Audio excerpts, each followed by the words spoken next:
How's it going, everyone? Welcome back to another video on Coaster Xtra. In today's video, we are going to be operating Rush at Thorpe Park on Ride Sims 2, of course. Now, this is a beta simulation, which does mean it has not been released to the public yet, and there may still be some elements of the simulation that are not final, and that may have some errors. So just bear that in mind while watching this video. Now, before we get into it, just remember to leave a like and consider subscribing if you never wanted to miss another roller coaster or Ride Sims related video. Now let's get into it. Okay, so we need to start up the ride, and to do that we're going to click on the flashing activate power button. Now that we've done that, we can hold down R, which will reset the e-stop. Okay, the e-stop has reset. Now we are going to set the system mode over to maintenance mode, which allows us to go into the mech panel and click on the left side active and the right side active. And now both sides of the swing can now swing. So let's close down this panel. Let's shut the restraints using the down arrow key. And now that we've done that, we can get into some testing. And to do that, I'm going to hop right into a time lapse.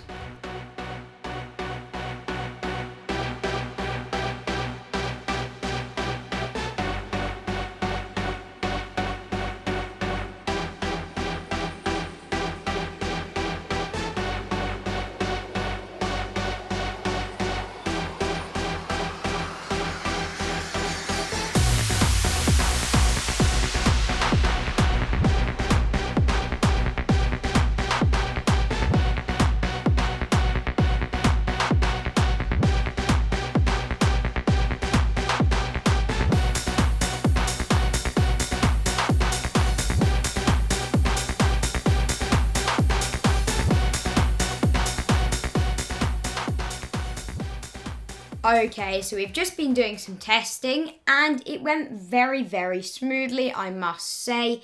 Now what we are going to do is, as it went smoothly, we are going to open the ride to some guests. So first off, we're going to open the restraints, and we're going to do that by pressing the up arrow key, and you can see the restraints fling open. And you also get this really nice loading screen, which shows you where the guests are going to load onto. Now to open the ride, we're going to go up to the top and click on the closed, and now it turns it to open. People are going to start ticking into the queue, and we are going to cut to when we have some more guests.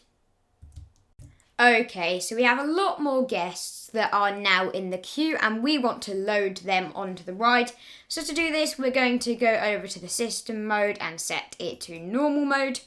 Now we can open the gates by pressing the right arrow key, and you can see the gates swing open and the riders start loading onto the arms.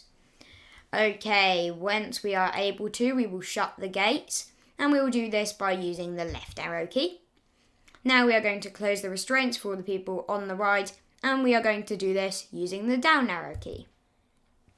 Okay, so the restraints are closed, and now what we are going to do is start off the swing. So to do this, we're going to press the space bar.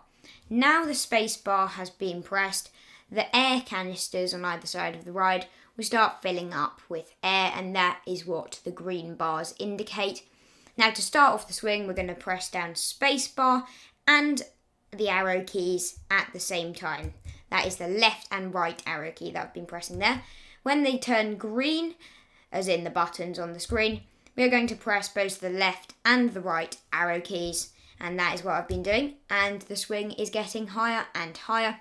You can see the bars on either side of the ride, which show the amount of air left in the air canisters, are getting lower as we give it more swing each time, and this is because it is using up the air to power the swings. Once that air runs out, and once the green bars run out therefore, the ride will no longer be able to boost the arms up, and we just have to wait. Now that it's done that, we just have to wait, and the arms will power themselves down and come to a complete stop shortly. Okay, you can see that they're decelerating, and they're about to come to a complete stop. Once they have done so, which they now have, we can end the cycle, and we're going to do this by pressing the enter key. Okay, the cycle has ended, so we're going to open the restraint so that these people can get off the ride, and we're going to do that by using the up arrow key. Okay, now that we've done that, we can repeat the process of opening the gates and letting them load onto the ride, and we just repeat this process each time. Okay, they've loaded on. We're going to shut the gates.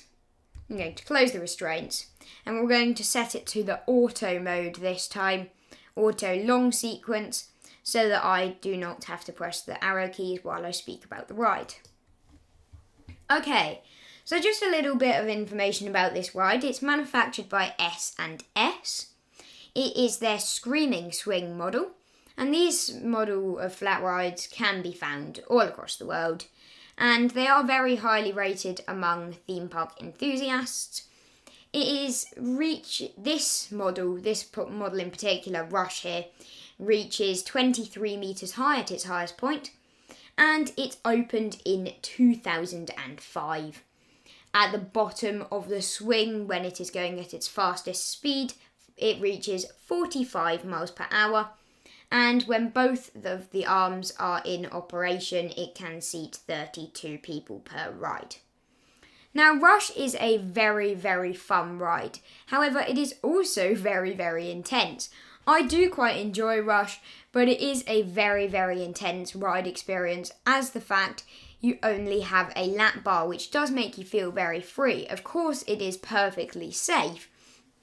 However, it just makes you feel very free, and you get a ton of airtime as you swing up the top of the ride.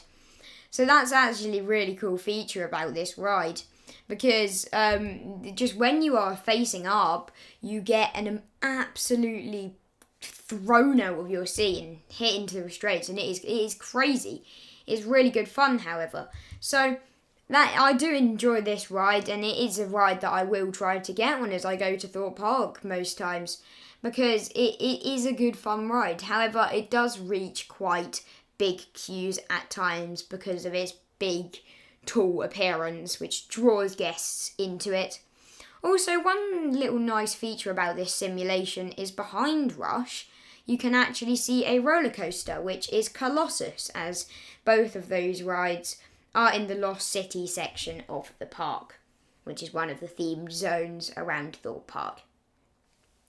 Yeah, no, this simulation is really, really good fun. This is just a little miniature review. It is a really fun simulation. I haven't noticed any bugs, which is really, really good. And it's a good fun simulator to operate.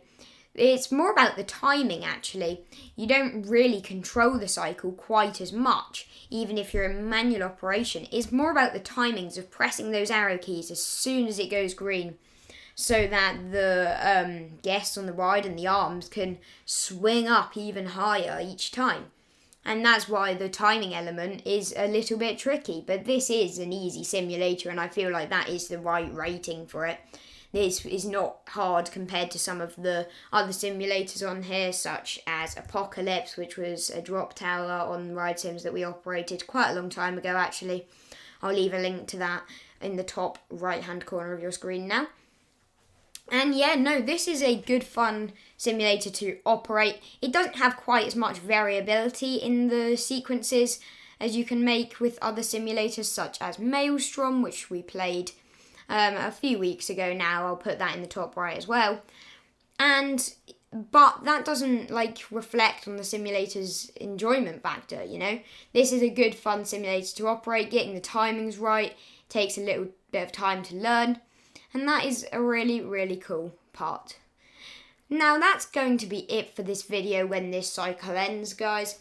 Remember that if you enjoyed, feel free to leave a like and consider subscribing if you never want to miss another roller coaster or Ride Sims video. Also, be sure to join my Discord server. It is the first link in the description, and you can come and have a chat about Ride Sims, coasters, basically whatever you want. So that is going to be it for the video, guys. Hope you have a great rest of your day. Thank you so much for watching, and goodbye.